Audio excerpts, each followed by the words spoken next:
Kajian Kitab.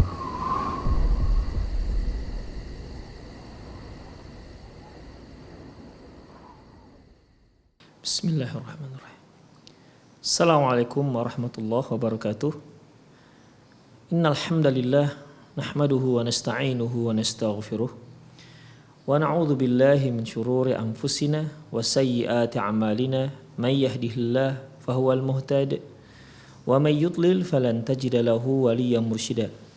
Asyhadu an la ilaha illallah wahdahu la syarika lah wa asyhadu anna Muhammadan abduhu wa rasuluh alladzi la nabiyya ba'dah.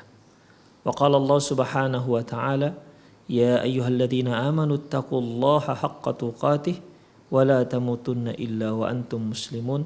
Wa qala azza man qala ya ayyuhalladzina amanu taqullaha wa qulu qawlan sadida yuslih lakum a'malakum wa yaghfir lakum dhunubakum wa may yuti'illaha wa rasulahu faqad faza fawzan 'azima. Ya ayyuhan nasu taqu rabbakumul ladzi khalaqakum min nafsin wahidah wa khalaqa minha zawjaha wa batha minhuma rijalan katsiran wa nisaa'a wattaqullaha alladzi tasaaluna bihi wal arham innallaha kana 'alaikum raqiba. Amma ba'du, inastaqal hadithi kitabullah wa khairal hadi hadi Muhammad sallallahu alaihi wasallam wa syarral umur muhdatsatuha wa kullu muhdatsatin bid'ah wa kullu bid'atin dhalalah wa kullu dhalalatin finnar. Kaum muslimin dan kaum muslimat, para pemirsa Roja TV dan pendengar radio Roja dimanapun Anda berada, alhamdulillah kembali di pagi hari ini kita bertemu dalam acara perjalanan setelah kematian, di mana di kajian lalu kita telah masuk pada pembahasan terkait dengan azab ataupun siksa dan nikmat kubur. Siksa dan nikmat kubur, di mana tentunya untuk menetapkan siksa dan nikmat kubur ini hanya bisa kita ambil informasinya dari Al-Quran dan Sunnah Rasulullah Sallallahu Alaihi Wasallam. Kita juga sudah singgung bahwasanya baik siksa kubur maupun nikmat kubur ini akan dialami oleh semua manusia. Akan dialami oleh semua manusia, baik yang dia meninggal dan dikebumikan maupun mereka yang meninggal tidak dalam kondisi dikebumikan, seperti dia meninggal terbakar misalnya sampai dia jasadnya menjadi debu, atau mereka yang meninggal dimakan oleh binatang buas, atau mereka yang meninggal tenggelam misalnya, ya, di mana lama terendam air sehingga kulit dan dagingnya terpencar-pencar misalnya, atau apapun cara meninggalnya, ya, maka dia tetap mengalami azab kubur. Dia tetap mengalami nikmat kubur. Ya, kalau dia seorang beriman, dia akan mendapatkan nikmat kubur. Dan apabila dia seorang yang kafir atau munafik, dia akan mendapatkan azab kubur. Dengan cara apapun meninggalnya, dikebumikan maupun tidak dikebumikan. Ikhwah rahimanallah wa iyyakum.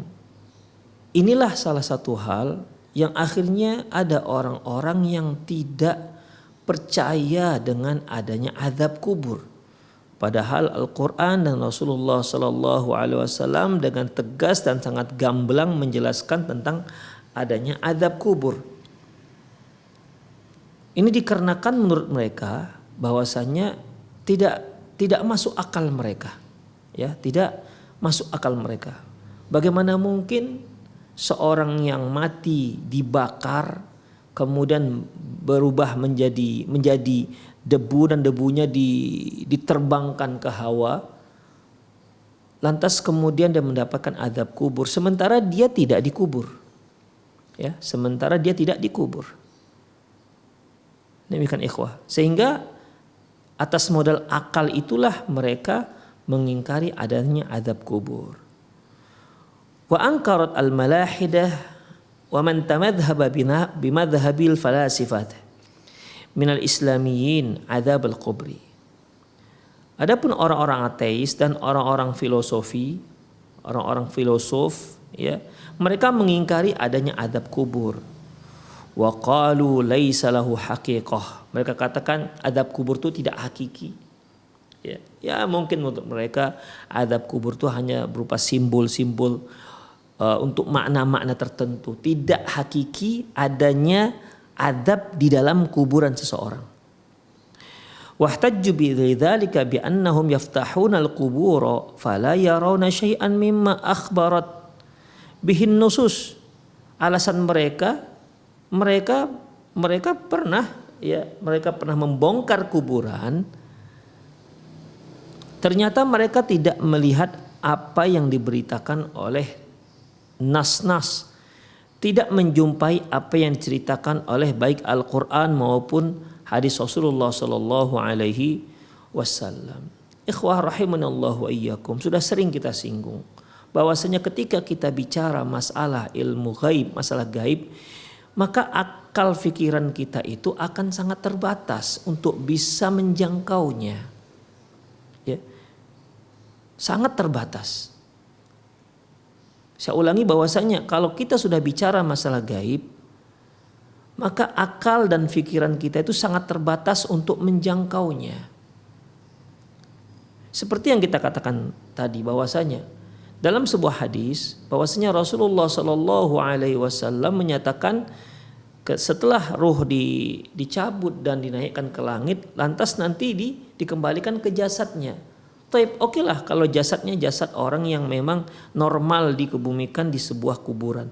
Bagaimana dengan jasad orang-orang seperti orang-orang kafir yang jasad mereka dibakar, ya, yang dibakar dan dia tidak dikebumikan. Terus kembali kemana? Kembali ke debunya. Ini tidak bisa dinalar oleh akal kita. Demikian ikhwah. Ya, hal-hal seperti ini tidak bisa jadi alasan untuk mengingkari perkara tersebut.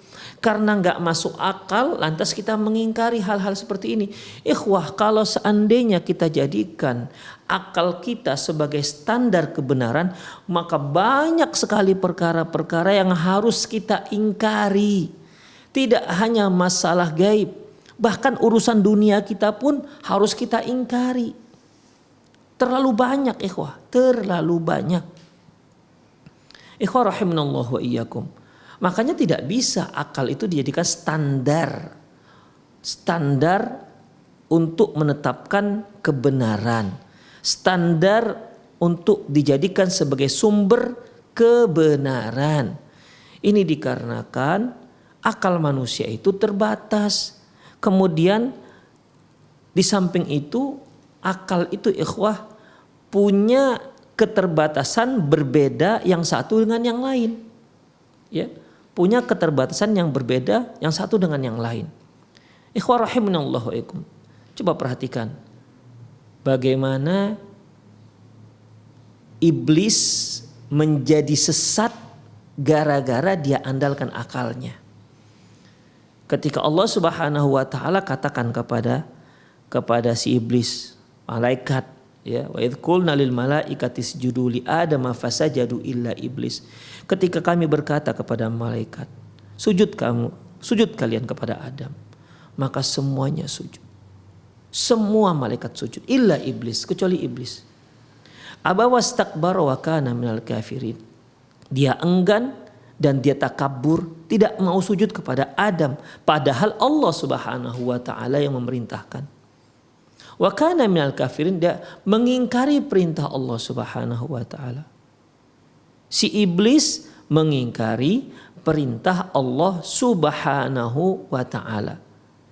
Ketika Allah bertanya, "Ente iblis kenapa enggak mau sujud?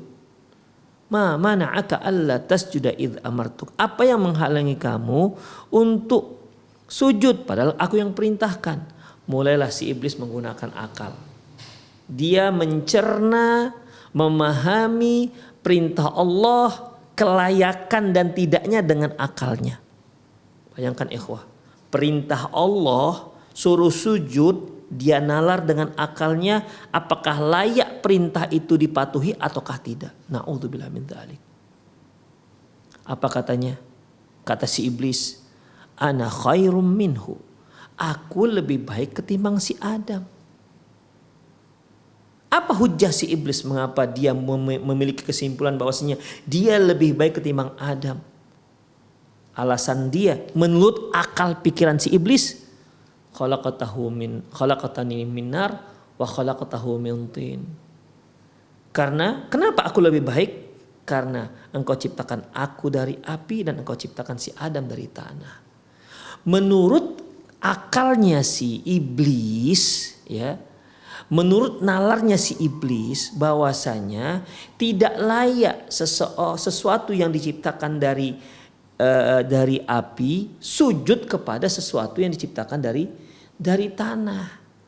Kenapa? Menurut dia api itu lebih mulia dibandingkan tanah. Jadi nggak pantas. Menurut akal dia perintah Allah ini nggak layak untuk dilaksanakan. Kenapa? Nggak pantas, nggak layak.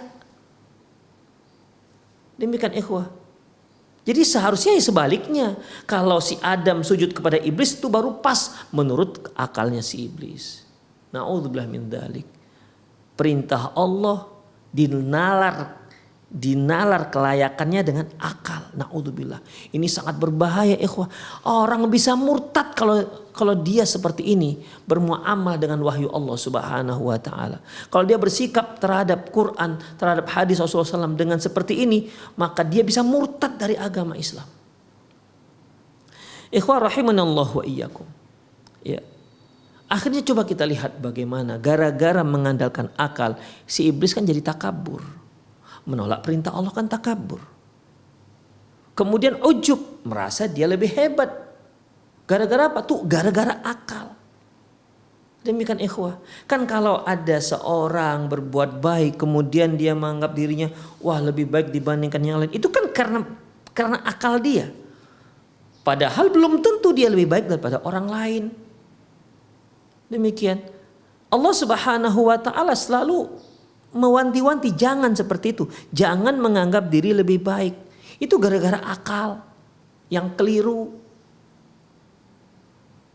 Bukankah Allah Subhanahu wa taala mengatakan la yaskhar qaumum min qaumin asa ayyakunu khairum minhum wala nisa'um min nisa'in asa ayyakunna khairum minhun. Janganlah suatu kaum meremehkan kaum yang lain. Bisa saja yang diremehkan lebih baik dibandingkan yang meremehkan. Dan janganlah wanita meremehkan wanita lain. Karena bisa saja wanita yang diremehkan lebih baik ketimbang wanita yang meremehkan. Makanya Allah sangat gamblang menyebutkan.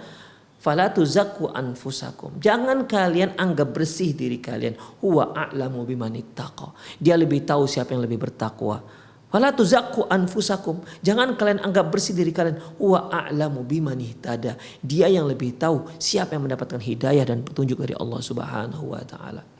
Ikhwah rahimanallahu iyyakum. Itu gara-gara dia mendewakan akalnya si iblis, muncullah sikap ingkarnya kepada Allah, muncullah takaburnya, muncullah ujubnya. Na'udzubillah min dzalik. Ikhwah.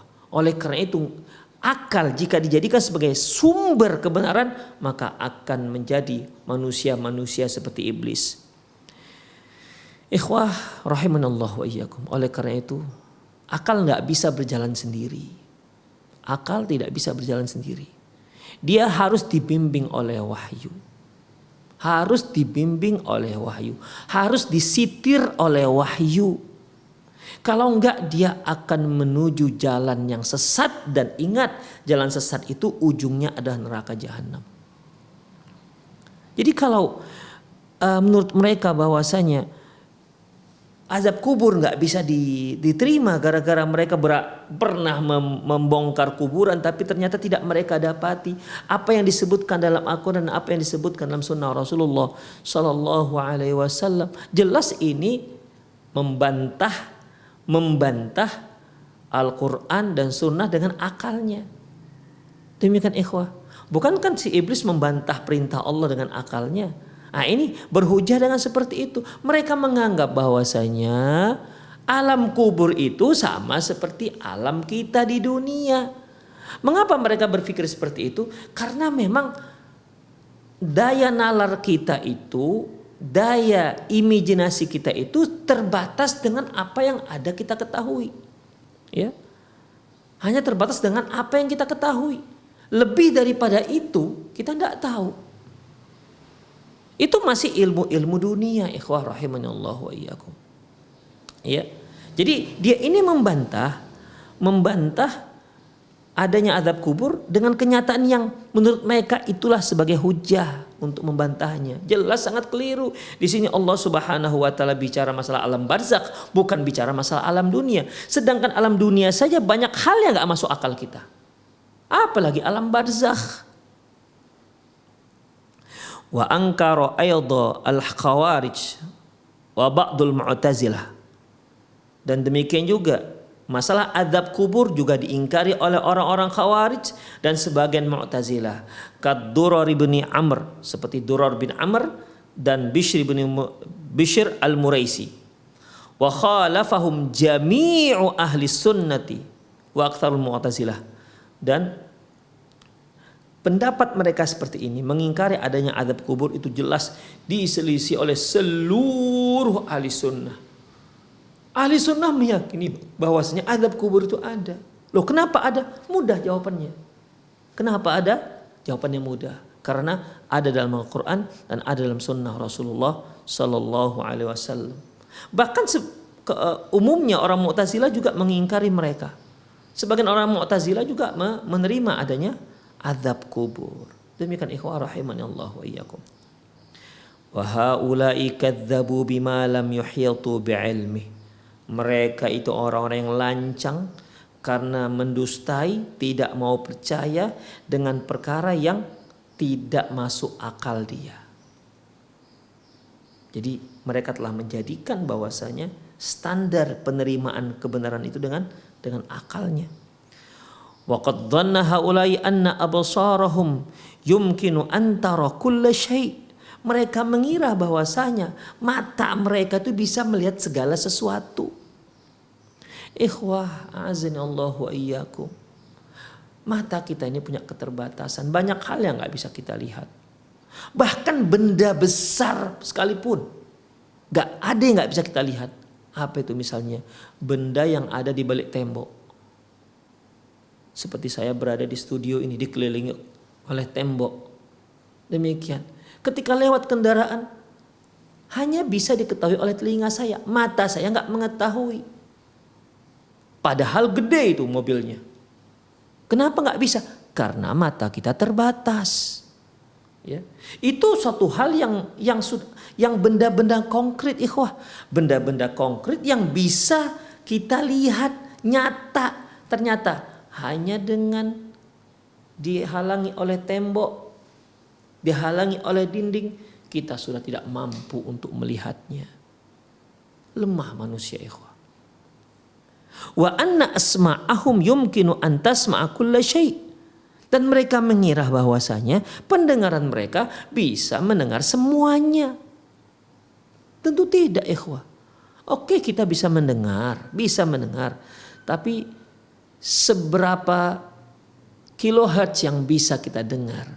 Gelombang suara yang seberapa kilohertz yang bisa kita dengar? Demikian. Suara yang bagaimana yang bisa kita dengar?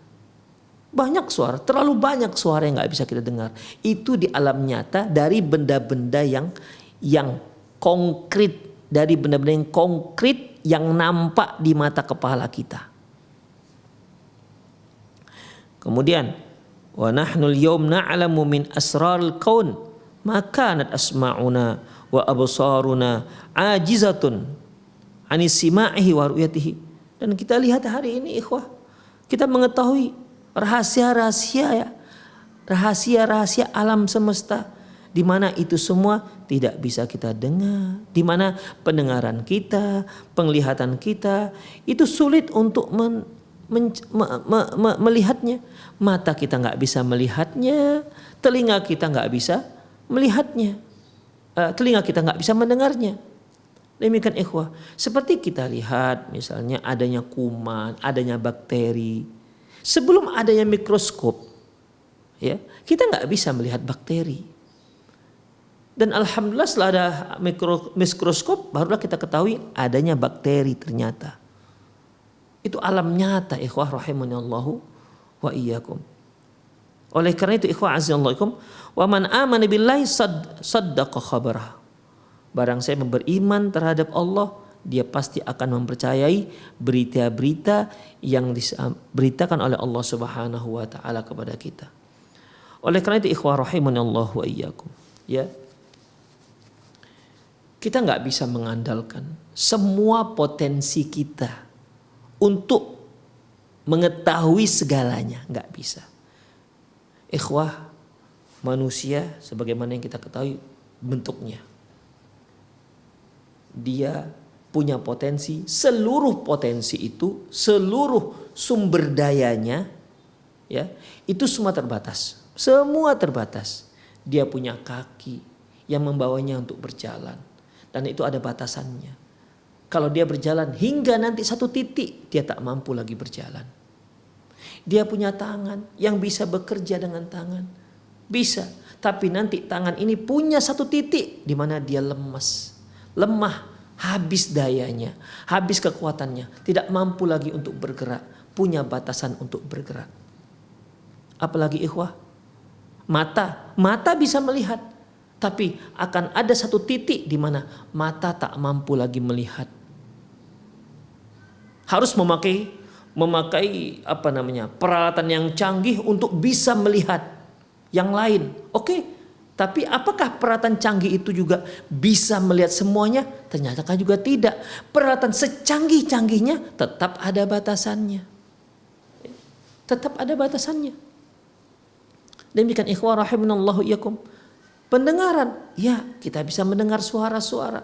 Tapi tetap saja ada batasannya. Kalaupun kita menggunakan peralatan yang sangat canggih, maka memperkuat pendengaran kita. Tetap saja peralatan canggih itu ada batasnya.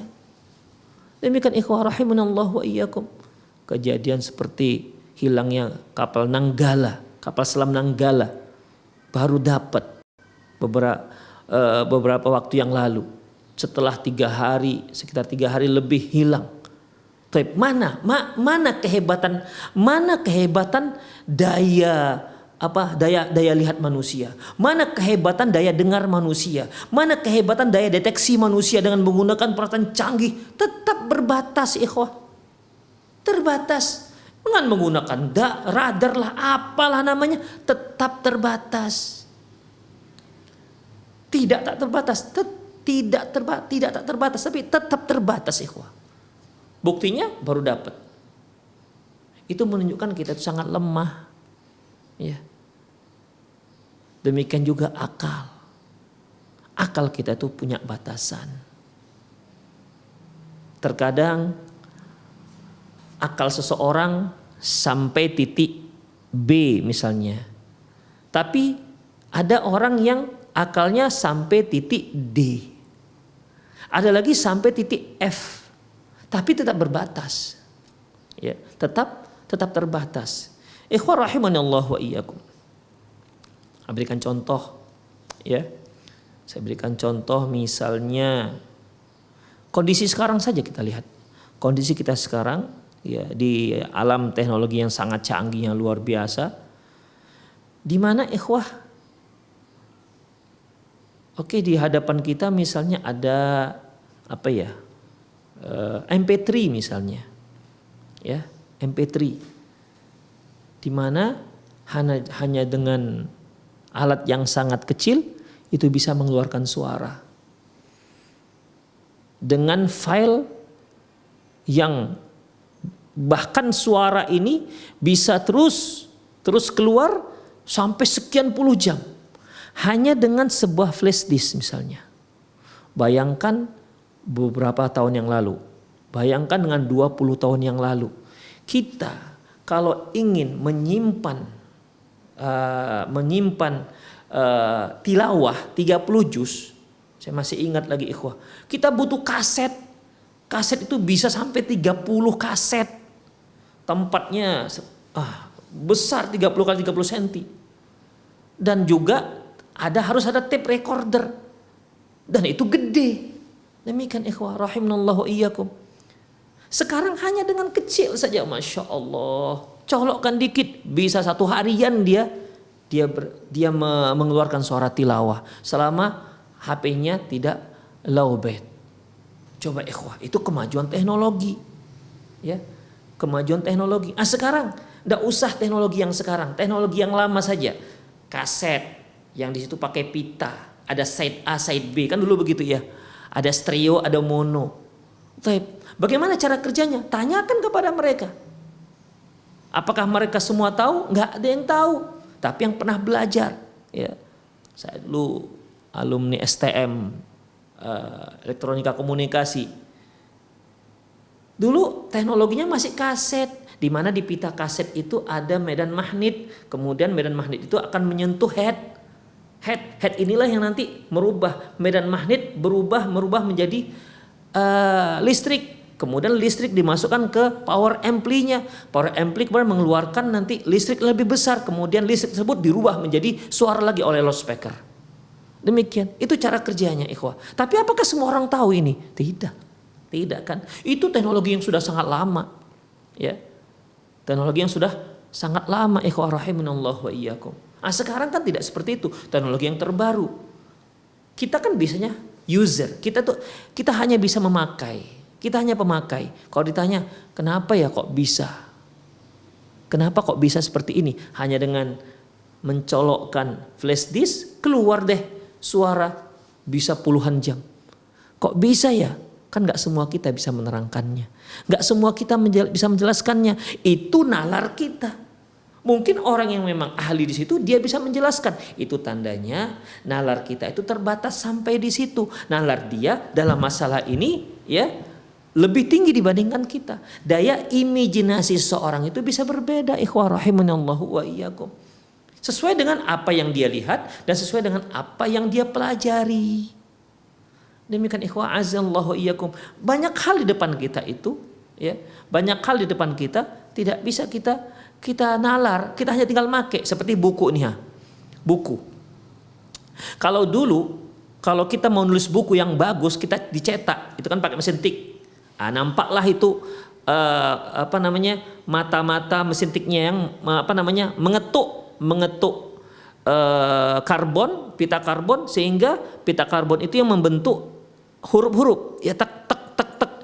Sekarang coba jelaskan kepada kita hanya dengan membuat file berupa Word, kemudian masukkan kertas ke printer yang bisa menulis, bahkan bisa menggambar. Coba, apakah semua kita bisa menjelaskan itu semua?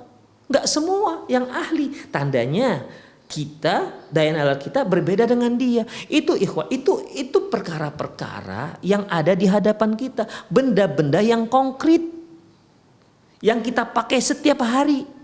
Enggak semua kita tahu cara kerjanya. Tak semua kita tahu cara kerjanya. 30 tahun yang lalu kita hanya bisa teleponan dengan telepon yang ada sambungan kabel. Tak ada kabel, tak bisa telepon. Demikian ikhwah. 30 tahun yang lalu kalau kita mau nelpon keluar kota yang murah di bawah jam 6 pagi. Makanya kalau santri-santri mau nelpon orang tuanya di bawah jam 6 pagi. Demikian ngantri di wartel dulu, warung telekomunikasi. Belum ada orang yang menggunakan telepon tanpa wireless. Belum ada. Demikian, kalaupun sudah ada itu sudah hebatnya luar biasa. Walaupun karena para dokter listrik, ya, bagi mereka teorinya sudah ada sejak 60-70 tahun yang lalu sudah ada teorinya, tapi belum bisa diaplikasikan. Begitulah ikhwah, masalah-masalah di depan kita saja banyak hal yang kita tidak tahu daya nalarnya. Contoh lain ikhwah, ya, contoh lain. Ketika Allah Subhanahu wa taala menceritakan tentang Nabi Yusuf. Ketika itu Nabi Yusuf disuruh keluar di hadapan ibu-ibu pemuka Mesir, di mana disiapkan di hadapan mereka buah dan pisau. Mereka sedang sibuk mengupas buah yang ada di hadapan mereka dengan pisaunya. Kemudian ketika Nabi Yusuf berjalan di hadapan mereka, Falamma ra'ainahu, ketika mereka melihatnya, akbarnahu, mereka merasa terperanjat. Wa qatta'na aydiyahun, kemudian mereka terkesima dan terpesona dengan kegantengan Nabi Yusuf. Wa qatta'na aydiyahun, dan saking terpesonanya terpotong, teriris tangan mereka. Yang tadinya dia sedang mengiris buah-buahan yang ada di tangan mereka, tanpa mereka sadari mereka sudah mengiris tangan mereka sehingga berdarah. Wa qulna hasya lillahi ma hadza basyara in hadza illa malakun karim. Kata mereka, ini bukan manusia, ini adalah malaikat yang mulia. Demikian ikhwah, coba kalau kita bayang-bayangkan seberapa sih kegantengan Nabi Yusuf sampai tangan teriris tak terasa. Demikian ikhwah. Ya.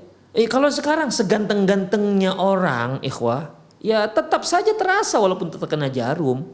Apalagi kalau seorang akhwat sedang lapar, disuguhkan makanan yang enak, dia sedang lapar, lewat cowok ganteng, udah mana peduli dia mau cowok ganteng, ini lebih utama makanannya.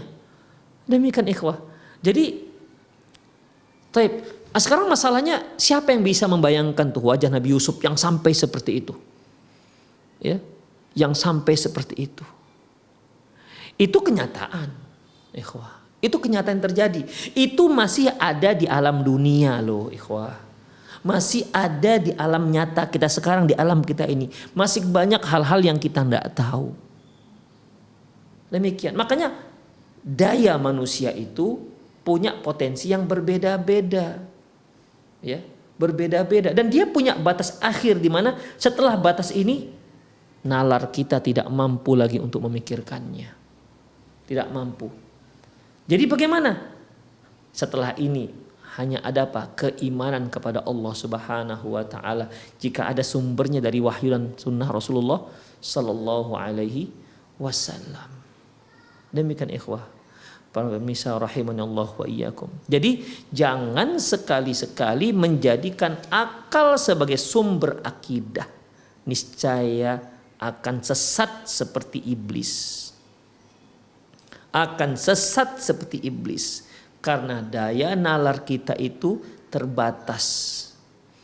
Ya, banyak hal yang nggak bisa kita nalar. Bagi siapa yang menjadikan ini sebagai akal, sebagai sumber, sebagai acuan, sebagai standar kebenaran, maka dia termasuk pengikut iblis. Ya. Dan alasan iblis yang mengatakan bahwasanya api lebih baik dibandingkan tanah, ini juga bisa dibantah sebenarnya.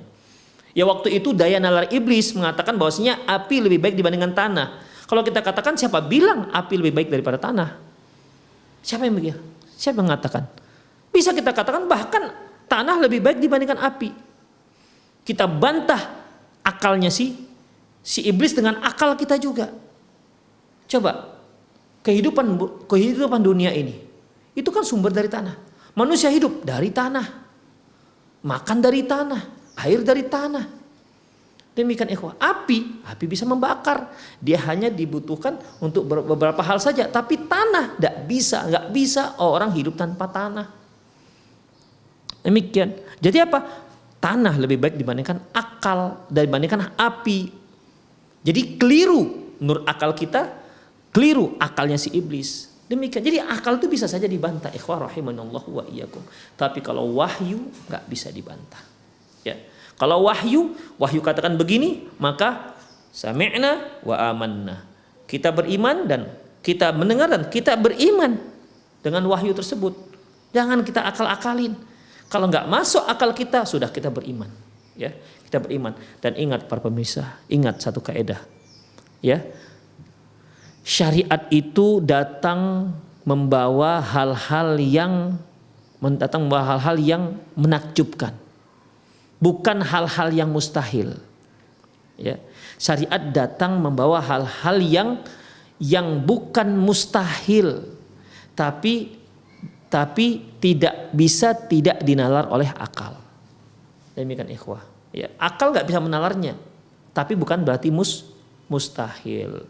Kemarin saya berikan contoh ya, atau contoh berikutnya ini seperti kalau kita bicara dengan orang tua kita, ya mungkin dengan ibu kita lah sekitar ya tahun 80-an ke bawah, kita bicara bahwasanya kita bisa bicara dengan HP dibawa kemana-mana. Mungkin dia katakan mana mungkin itu terjadi. Kalau pakai kabel masih mendingan karena ada sistem telekomunikasi kabel pada waktu itu. Gak usah jauh-jauh, mungkin 30 tahun lalu atau 40 tahun yang lalu. Demikian. Kita bisa nengok langsung orangnya di HP melalui, dia juga bisa dengan jarak ribuan kilometer kita bisa melihat wajah orang yang kita ajak untuk bicara. Kalau 40 tahun yang lalu, enggak usah jauh-jauh dah. Ya, 40 tahun yang lalu itu masih aneh, ya. Masih aneh. Mungkin orang akan mengatakan, enggak mungkin itu terjadi. Sekarang semua terjadi. Demikian ikhwah. Oleh karena itu sekali lagi ikhwah rahimanallahu wa iyyakum, jangan jadikan akal sebagai sumber akidah. Kita akan rusak dibuatnya. Ya, bukan berarti syariat mematikan akal, enggak. Syariat menghormati akal, tapi akal perlu disitir, perlu perlu dikendalikan dengan syariat sehingga dia tidak keluar dari jalur yang diinginkan oleh Allah Subhanahu wa taala. Waqad waradat isyaratun fil Qur'ani tadullu ala adzabil qabri. Di dalam Al-Qur'an sudah ditunjukkan, ya disebutkan yang menunjukkan adanya azab kubur. Waqad tarajjama al-Bukhari fi kitabil al-janaizi li adzabil qabri, dan Imam Al-Bukhari juga membuat satu bab dalam kitab janaiz, dalam kitab jenazah, yaitu tentang adab kubur. Faqala, beliau katakan babun ma jaa fi adzabil qabri, bab tentang adab kubur. Wasaqa fi tarjamati qaulihi ta'ala, dan beliau mencantumkan firman Allah Subhanahu wa taala, ididz zalimuna fi ghamaratil maut, ketika orang-orang zalim berada dalam kesakitan sakaratul maut, wal malaikatu basitu aidihim, sementara malaikat memukul-mukul mereka dengan tangan mereka. Akhriju anfusakum, keluarkan diri kalian. Artinya malaikat memukul orang-orang kafir, memukul orang-orang zalim, ya, agar nyawa keluar. Karena ikhwah, orang-orang zalim, orang-orang kafir ketika dia mau meninggal, ya, ketika dia mau meninggal, malaikat kan sudah kasih tahu bahwasanya dia akan mendapatkan kemurkaan Allah Subhanahu wa taala. Makanya ruhnya enggak mau keluar. Ya. Makanya ruhnya tidak mau keluar. Jadi dia dipaksa, ruh itu keluar, dipaksa ditarik. Dipukullah orang, dipukul supaya apa? Itu ruh supaya keluar. Akhriju anfusakum. Baik, keluar kalian dari jasad. Al-yauma tujzauna adzabal hun. Hari ini kalian akan mendapatkan balasan adab yang hina.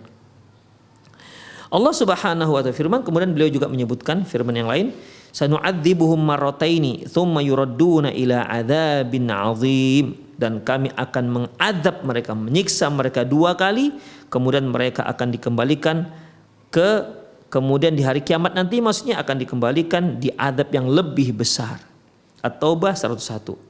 Allah Subhanahu wa taala juga firman, wa haqa bi ali fir'aun su'ul adzab, dan akan ditimpakan kepada keluarga Firaun azab yang sangat dahsyat. Ay an-naru yu'raduna 'alaiha ghuduwan wa 'ashiyya, dan mereka akan ditunjukkan api neraka pada pagi dan sore hari. Wa yauma taqumus saah, dan pada hari kiamat, adkhilu ala fir'auna asyaddal 'adzab, dan di hari kiamat masukkan keluarga Fir'aun ke dalam azab yang sangat dahsyat. Demikian ikhwah. Jadi 3 ayat ini menunjukkan adanya azab kubur. Mari kita lihat bagaimana penjelasannya. Wal ayatul ula allati saqaha al-Bukhari innama hiya fi ta'dzibil malaikatil kuffara fi halil ihtidar kama sabaqa biyanuh. Ayat yang pertama yaitu ketika orang zalim dalam sakaratul maut, malaikat memukul-mukul mereka, ya, supaya memaksa agar roh mereka keluar dari jasadnya.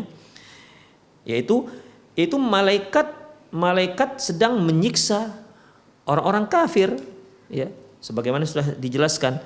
Wal ayatu tsaniyah tadullu ala anna hunaka adzabaini. Adapun ayat yang kedua menunjukkan adanya 2 azab. Sayusibanil munafiqin qabla adzab yaumil qiyamah, yang akan ditimpakan kepada orang-orang munafik sebelum mereka mendapat azab di hari kiamat. Al-'adzabul awwal ma yusibuhumullahu bihi fid dunya. Azab yang pertama yang Allah timpakan azab kepada mereka di dunia, imma bi'iqabi min 'indih, bisa jadi dengan langsung Allah turunkan azabnya, wa imma biaidil mu'minin, atau dengan melalui tangan orang-orang mukmin. Wal 'adzabus tsani, adapun azab yang kedua, adzabud dunya, adzabul qabr. Adapun adab yang kedua yaitu adab kubur. Demikian ikhwah rahimanallahu wa iyyakum. Jadi qala Hasan al-Basri, sanu'adzibuhum maratain, kami akan adab mereka dua kali, yaitu adzabud dunya wa adzabul qabr. Adab dunia dan adab kubur. Kita perhatikan kembali ayatnya ikhwah. Allah Subhanahu wa taala menyatakan tentang orang munafik, sanu'adzibuhum maratain, kami akan adab mereka dua kali. Ini satu azab, ya. Summa yuradduna ila adzabil azim. Kemudian mereka summa yuradduna ila adzabil azim, la adzabin azim. Kemudian mereka akan mendapatkan azab yang pedih. Jadi azab yang pedih ini yang terakhir ini yaitu azab di hari kiamat. Ya. Berarti sanu'adzibuhum marrataini, akan kami azab mereka dua kali, berarti sebelum hari kiamat. Demikian, ya. Sebelum hari kiamat. Taib. Mereka akan mendapatkan azab dua kali sebelum hari kiamat, ya, yaitu azab yang pertama, azab mereka sebelum mereka meninggal, azab kedua yaitu azab ketika mereka setelah meninggal. Azab kedua setelah mereka meninggal itulah yang disebut dengan azab kubur. Jadi ayat menunjukkan bahwasanya adanya azab kubur. Wa qala at-Tabari wal aghlab anna ihdal marrataini adzabul qabr. Berkata Imam Tabari bahwasanya salah satu daripada adab yang dua kali itu adalah adab kubur, wal ukhra tahtamilu ahadu ma taqaddama dzikruhu minal jau'i was-sabi wal qatli wal idlali aw ghairi dzalik. Adapun adab yang pertama, ya, adab yang pertama sebagaimana telah yang lalu bisa dikarenakan mereka kelaparan, mereka dijadikan budak, atau mereka dibunuh, atau mereka dihinakan dan lain-lainnya. Demikian ikhwah. Jadi itu tafsiran sanu'adzibuhum marratain, ya. Sanu'adzibuhum marrataini kata Imam Tabari, yang salah satu yang dua kali itu adalah adab kubur. Adapun adab yang satu lagi itu di dunia. Wa ayatus tsalitsah. Adapun ayat yang ketiga, hujjatun wadihatun li ahli sunnatil ladzina athbatu adzabal qabri. Adapun ayat yang ketiga yaitu al-nar yu'raduna 'alaiha ghuduwan wa 'ashiyya. Neraka diperlihatkan kepada mereka pada pagi dan sore hari. Wa yauma taqumus saah, di hari kiamat nanti, adkhilu ala fir'auna asyaddal 'adzab, masukkan keluarga Firaun ke dalam azab yang sangat dahsyat.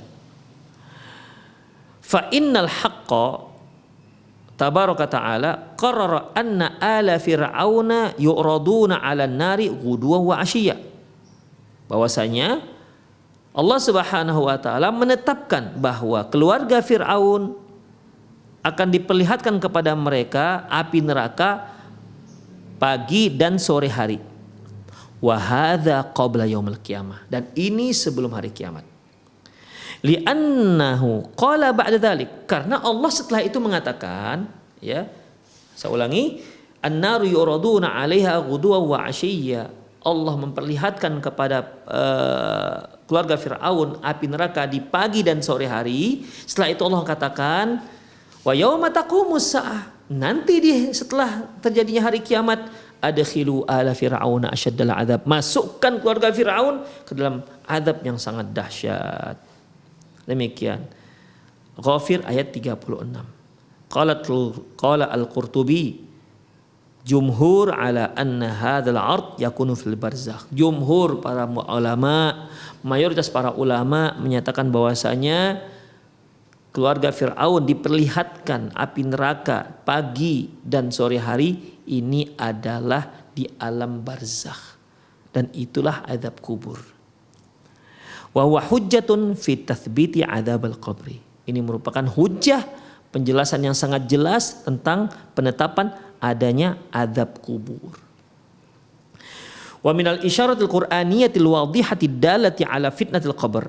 wa adzabihi, di antara isyarat yang disebutkan, isyarat yang wadih, yang jelas dalam Al-Quran tentang fitnah kubur, tentang fitnah dan azab kubur, yaitu firman Allah Subhanahu wa taala, yuthabbitullahu alladhina amanu bil qauli tsabit fil hayati dunya fil akhirah.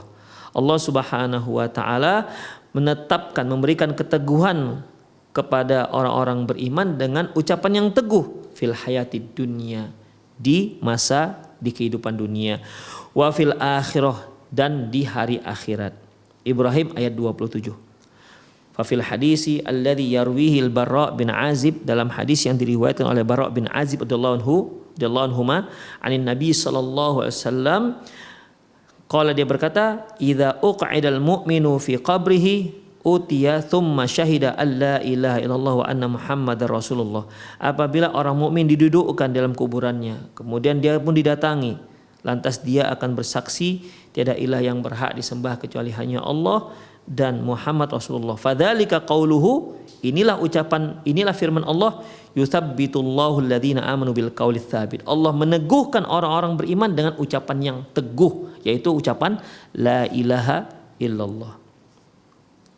Wa fi riwayatil ukhra, dalam riwayat yang lain, wa zada, ada tambahan, yutsabbitullahu alladhina amanu nazalat fi adzabil qabri, yaitu yang dimaksud adalah yusabbitullahu alladhina amanu, Allah Subhanahu wa taala memberikan keteguhan orang-orang beriman dengan ucapan yang teguh, yaitu nazalat fi adzabil qabri, yaitu turun pada tentang azab kubur. Hadis ini diriwayatkan oleh Imam Bukhari. Jadi jelaslah ikhwah rahimanallahu wa iyyakum tentang azab kubur. Azab kubur itu hakiki, ada, ya, dan tidak bisa diingkari lagi. Dalam Al-Quran sudah sangat jelas, ya, disebutkan Allah Subhanahu wa taala. Allah isyaratkan tentang azab kubur. Tadi pertama yaitu surah Al-An'am ayat 93, kemudian At-Taubah ayat 101, surat Ghafir atau surat Mukmin, ya, ayat 44 sampai 45. Demikian juga surat Ibrahim ayat 27. Allah Subhanahu wa taala menyebutkan adanya azab kubur. Ikhwah rahimanallahu wa iyyakum. Terus kalau kita ingkari, apa yang akan terjadi pada akidah seseorang? Mengingkari firman Allah Subhanahu wa taala. Coba kita lihat lagi. Bagaimana pula dengan hadis Rasulullah sallallahu alaihi wasallam? Sebagaimana kita harus konsisten bahwasanya hadis yang kita utarakan adalah hadis yang sahih, yang dhaif enggak usah dipakai. Apalagi ini terkait dengan masalah akidah, harus hadisnya hadis yang sahih. Di antaranya ikhwah, hadis yang diriwayatkan oleh Imam Muslim dari Aisyah radhiyallahu anha. Qalat, dia berkata, dakhalat alayya ajuzani min ujuzi Yahudil Madinah, bahwasanya ada dua orang nenek-nenek bertandang ke rumah Aisyah radhiyallahu anha. Faqalata, mereka mengatakan, inna ahlal kubri yu'adzabuna fi kuburihim, sesungguhnya penghuni kubur itu akan diadab di kuburannya kelak. Qalat fakadzabtuhuma wa lam un'am an usaddiqahuma, dan aku tak bisa menerima ucapan mereka tersebut, dan aku juga aku mendustai ucapan mereka, dan aku juga nggak bisa menerimanya, nggak bisa membenarkannya. Setelah itu fakharajata, maka dua nenek-nenek ini pun keluar.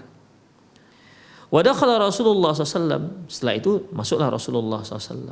Jadi ada satu hal yang ganjal, apa betul ada azab kubur? Nah, begitu. Apa betul dikatakan dua nenek-nenek Yahudi itu? Faqultu lahu, maka aku pun bertanya kepada Rasulullah, ya Rasulullah, inna ajuzaini min ujuzil Yahudil Madinah dakhalata alayya. Ya Rasulullah, tadi ada dua nenek-nenek Yahudi, dia bertandang ke rumahku. Faza'amata anna ahlal kubur yu'adzabuna fi kuburihim. Mereka mengatakan bahwasanya penghuni kubur akan diadab dalam kuburan mereka. Faqala sadaqta. Apa kata Rasulullah? Betul tuh nenek-nenek. Betul apa yang dikatakan dua nenek Yahudi tersebut. Innahum yu'adzabuna 'adzaban tusmi'uhul bahaim. Sungguhnya mereka akan diadab dengan adab yang didengar oleh hewan-hewan. Jadi ikhwah, jeritan penghuni kubur yang sedang diadab ternyata didengar oleh hewan-hewan. Ya, didengar oleh hewan. Hewan mendengar adab, teriakan, erangan, kesakitan didengar oleh hewan. Tusmi'uhu al-bahaim, itu tasma'uhu ya, tasma'uhu al-bahaim, didengar oleh hewan-hewan. Qalat, apa kata Aisyah, fama ra'aituhu ba'du fi sholati illa yata'awwadhu min adzabil qabri. Sejak saat itu aku tidak melihat Rasulullah setelah salat kecuali beliau berdoa kepada Allah berlindung dari azab kubur. Kemudian ikhwah, selanjutnya dalam Sahih Bukhari dari Asma binti Abi Bakar radhiyallahu anha, qalat, dia berkata, qama Rasulullah sallallahu alaihi wasallam khatiban. Nabi sallallahu alaihi wasallam berdiri berkhutbah, fadzakara fitnatal qabril lati yuftinu fihal mar'u. Maka beliau menyebutkan, menyinggung tentang azab fitnah kubur yang akan dialami oleh setiap orang. Falamma dzakara dzalika dajjal muslimuna dajjatan. Ketika beliau menyebutkan masalah ini, ya, fitnah kubur, menyebutkan azab kubur, maka kaum muslimin yang mendengarnya pun riuh, gaduh. Wow, merasa cemas tentang diri mereka. Mereka nanti bagaimana? Cemas, dojja, muslimuna dojjatan. Kaum muslimin menjadi riuh, gaduh. Hadis ini diriwayatkan oleh Imam Bukhari. Dan dalam hadis yang diriwayatkan oleh Imam Nasa'i ada tambahan, halat baini wa baina an afhama kalama Rasulillah SAW. Karena suara jadi gaduh ketika Rasulullah katakan, setiap orang akan mendapatkan fitnah kubur. Setiap orang akan mendapatkan ujian kubur, fitnah kubur. Kalau mereka berhasil menjawabnya, maka mereka akan mendapatkan nikmat kubur. Kalau tidak, mereka akan mendapatkan azab kubur. Rame, ya, rame kaum muslimin waktu itu ketika mendengar statement dari Rasulullah Sallallahu Alaihi Wasallam. Tetapi permasalahannya, ya, Asma binti Abi Bakar karena ribut, rame jadinya, ya, rame, dia nggak begitu paham tentang apa yang diucapkan Rasulullah SAW. Falamma sakanat dajjatuhum, ketika sudah reda gaduhnya, riuhnya, qultu li rajulin qaribun minni, maka aku pun bertanya kepada seorang yang di dekatku, ai barakallahu lak, ya, semoga Allah memberkatimu. Madza qala Rasulullah SAW akhir qaulihi. Sebenarnya apa sih yang diucapkan Rasulullah di akhir ucapannya? Kok sampai orang rame begitu kira-kira? Qala qad uhiya ilayya, beliau mengatakan qad uhiya ilayya, baru saja diwahyukan kepadaku, annakum tuftanuna fi quburi qariban min fitnatil dajjal. Sesungguhnya kalian akan mendapat fitnah kubur seperti fitnah dajjal. Sebagaimana fitnah dajjal pasti akan datang, demikian juga fitnah kubur juga pasti akan menimpa, pasti akan dijalani oleh semua orang tanpa terkecuali. Ya, tanpa terkecuali. Demikian ikhwah rahimanallah wa iyyakum. Jadi dari hadis Rasulullah SAW, Sahih riwayat Bukhari, riwayat Imam Muslim, ini merupakan kitab hadis yang talaqat ummah biqabuliha, yaitu yang kaum para ulama sepakat menerima hadis-hadis yang diriwayatkan oleh Imam Bukhari maupun Imam Muslim, ya, sudah diakui akan kesahihannya. Demikian juga apalagi Al-Qur'an ikhwah yang menyebutkan dengan sangat gamblang mengisyaratkan adanya adab kubur. Lantas apalah lagi alasan kita untuk menolak adab kubur ini? Apalagi alasan kita untuk menolaknya? Akal, naudzubillah, ya, akal tidak bisa menalar adab kubur, tidak bisa ikhwah, karena keterbatasannya.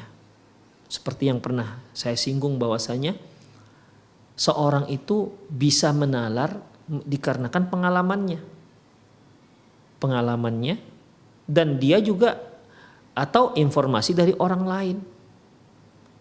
Informasi dari orang lain itu pun bisa saja dia tidak terima karena akal dia yang terbatas. Akal orang yang memberikan informasi mungkin lebih luas dibandingkan akal dia. Demikian ikhwah rahimanallahu wa iyyakum. Ya. Demikian juga azab kubur. Azab kubur tak pernah dilihat oleh seorang manusia pun. Adapun yang pengalaman katanya pernah dia ada yang membongkar kuburan, ternyata ada di situ mayatnya, jenazah sudah terbakar, itu kan asumsi-asumsi saja ikhwah. Rahimanallahu. Bisa saja iya, bisa saja enggak, ya. Bisa iya, bisa enggak. Demikian ikhwah rahimanallahu wa iyyakum. Sebagaimana yang pernah kita singgung, ada kisah bahwasanya ketika mayat dibongkar lagi karena kebutuhan untuk otopsi, lantas ketika dibongkar ternyata mayatnya wangi, oh ini berarti penduduk surga. Enggak bisa juga kita klaim bahwasanya orang ini pasti masuk surga karena alasan bau aroma wangi yang keluar dari jenazah tersebut. Atau setelah sekian tahun dibongkar ternyata jenazahnya masih utuh, oh ini pasti penduduk surga ini. Enggak bisa juga kita klaim seperti itu. Demikian ikhwah rahimanallahu wa iyyakum. Jadi mengenai azab kubur, ya, azab kubur enggak ada seorang pun yang pernah pengalaman sehingga memberitahukan kepada kita. Ya. Enggak ada pengalaman dia, kemudian dia keluar dari kuburan dan menceritakan kepada kita. Belum ada yang pernah terjadi ikhwah. Jadi sumber satu-satunya yang bisa kita percaya yaitu dari Al-Quran dan Sunnah Rasulullah SAW. Dan kita wajib untuk mengimani Al-Quran dan mengimani Sunnah Rasulullah SAW yang sahih, ya, apakah itu terkait dengan hukum maupun terkait dengan berita-berita gaibnya. Demikianlah ikhwah rahimanallahu wa iyyakum, para pemirsa Roja TV dan pendengar Radio Roja dimanapun Anda berada. Semoga kajian kita ini bermanfaat, bahwasanya azab kubur itu ada dan keliru kalau seorang manusia menstandarisasikan kebenaran dengan akalnya. Sekali lagi, akal kita terbatas, sebagaimana potensi kita seluruhnya terbatas. Banyak hal yang tidak bisa kita capai dan banyak hal yang gak bisa kita nalar karena keterbatasan kita. Demikianlah para ikhwah fillah rahimanallahu iyyakum, semoga kajian kita ini bermanfaat. Lebih dan kurang mohon maaf. Aku qouli hadza wa astaghfirullah li wa lakum wa lisal muslimin innahu wal ghafurur rahim. Kita akhiri kajian kita pada pagi hari ini dengan mengucapkan subhanakallahumma wa bihamdik asyhadu an la ilaha illa ant astaghfiruka wa atubu ilaik. Wa sallallahu ala nabiyina Muhammad wa ala alihi wa ashabihi ajmain. Wa akhir da'wana alhamdulillahirabbil alamin. Assalamualaikum warahmatullahi wabarakatuh.